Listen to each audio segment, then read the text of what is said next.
All right, day two, you made it. If you clicked on this video, it just means that you really want to learn about professional etiquette. And I really hope that as we continue in the series, you're going to learn a lot that's going to help you in your professional life after school.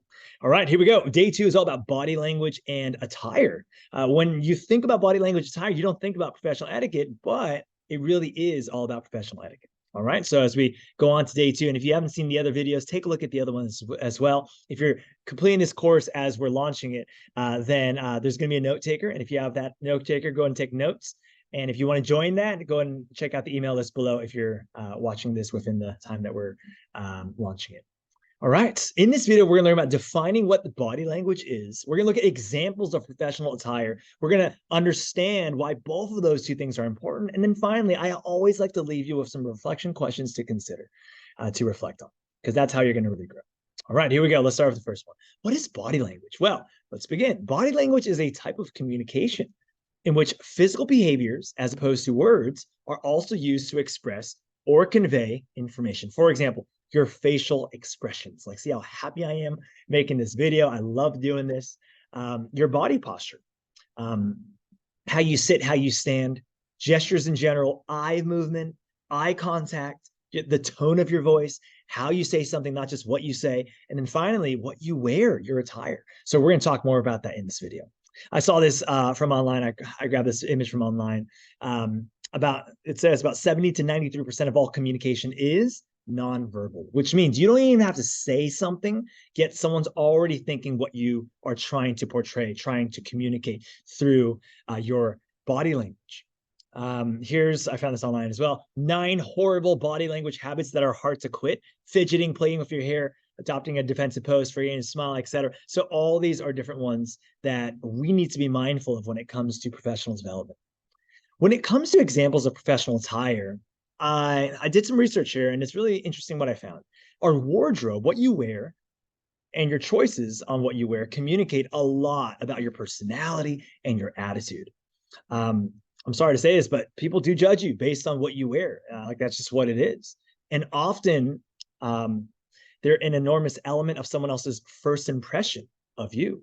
Even if your work doesn't require a specific type of wardrobe, for example, in teaching, there's no wardrobe, like there's no attire that you have to wear. So there's trust there, and all of our teachers on our campus dress very, very nicely. You don't have to wear a tie. The only reason why I wear a tie is because for many years I worked at a bank, and the dress code was to wear a tie, and I just feel comfortable wearing a tie, and it also gives me fewer choices in the morning to think about when it comes to what to wear. So even if your work doesn't require a specific type of wardrobe, when dressing for a job, it's particularly important to think about the impression that your clothes are giving about you. I love this last bullet point down here. The state of our clothing makes a statement. Write that down. If you visited the dentist and they were dressed in dirty clothes, you'd probably think twice about letting them examine you. And in contrast, a painter, when dressed in completely clean clothes in their studio, you may wonder how much work they actually get done. So I grabbed all that from online, great research, and hopefully that was helpful. Now, once again, the state of our clothing makes a statement. And as you can see, here's some examples. When it comes to different dress codes and attires, there's many different types. And I just pulled up business attire. And once again, these aren't all the examples, and you may choose to wear something else. That's fine. But in general, the norm, like here are some examples of normal business attire. Right? So just different things that you can wear. Just because it's not on here doesn't mean it's not professional or business attire, but I just found this from online. Here's business professional attire versus business casual. There's going to be a difference there as well. So you can look these up. And when you understand why both of them are important, well, once again, body language enhances and amplifies the verbal message being portrayed through hand signals, gestures, and postures. It helps us convey emotions and intentions that may not be adequately expressed through words alone.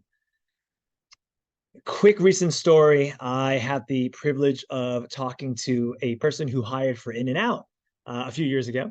And pretty much what they told me is within the first few minutes, they're already making a judgment in their head whether or not you're a good fit for the environment or not. And actually, the number one thing that this hiring manager was looking for was your smile. That's it.